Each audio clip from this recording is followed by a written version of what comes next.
I'm going to be creating a bell with these two bowls. Now these come in a pack of two. These are sold at Dollar Tree.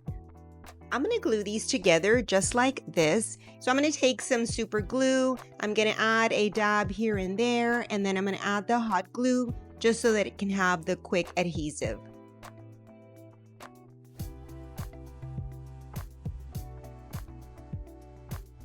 Next, I'm going to take this small plastic clear cup and hot glue it to the top. It's actually a little dessert cup, and these are also found at Dollar Tree.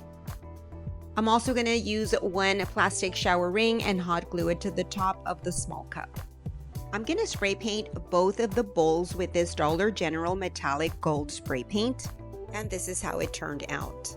I want to give my bell a weathered bronzy finish, so I'll be using a combination of acrylic paints. The colors I'll be using will be goldish to brown colors, also some deep red and black. I'll be using a sponge brush to sponge on the colors, and I'm just going to start with the lighter colors and then move in with the deeper colors and just playing with the colors to give me the color exterior that I'm looking for.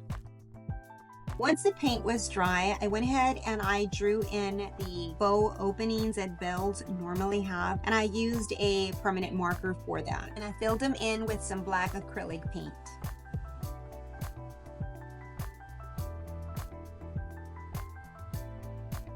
And this is how my faux openings turned out, and now I'm just going to add this green bow.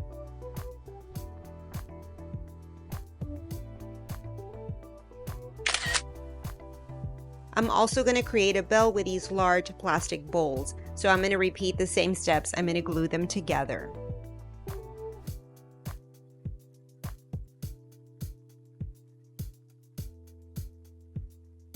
I repeated the same steps as I did to the other bell. I added the small plastic bowl and also the shower ring at the top. Now for this large bell, I gave it the same exterior, the gold bronzy old finish. However, for this one, I created faux openings and stars with some black vinyl using my Cricut. Lastly, I added this big green bow at the top.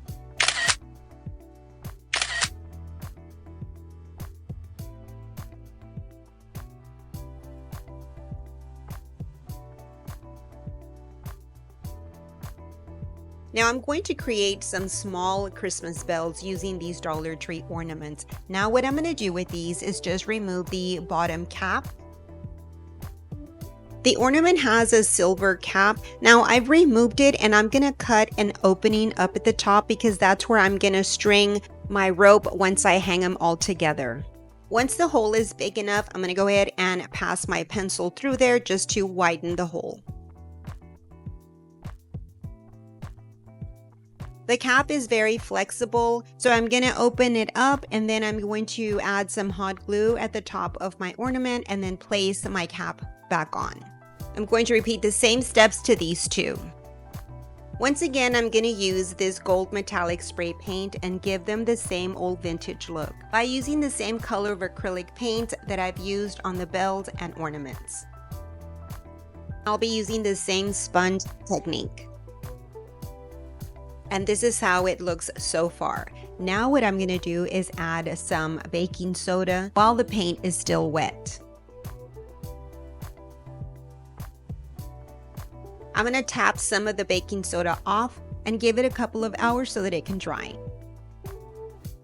Okay, so I've given it a few hours and the paint is dry. Now what I'm going to do is just take my painting brush and then just brush off the baking soda. And this is how it turned out. And here are the other two. I'll be using some jute rope to string my bells. I cut 2 pieces of rope approximately 1.5 yards long. I'm going to join both ropes and I'm going to tie them in the center. I'm going to take one strand of rope and I'm going to pass it through the top opening of my bell. Once I've pulled the cord long enough, I'm going to add a knot just to hold my bell in place. I'm going to repeat the same process to the other 2 bells.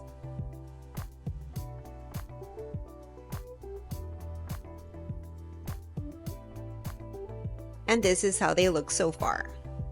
I'm going to attach these green ornaments to the bottom of the rope by using some floral wire.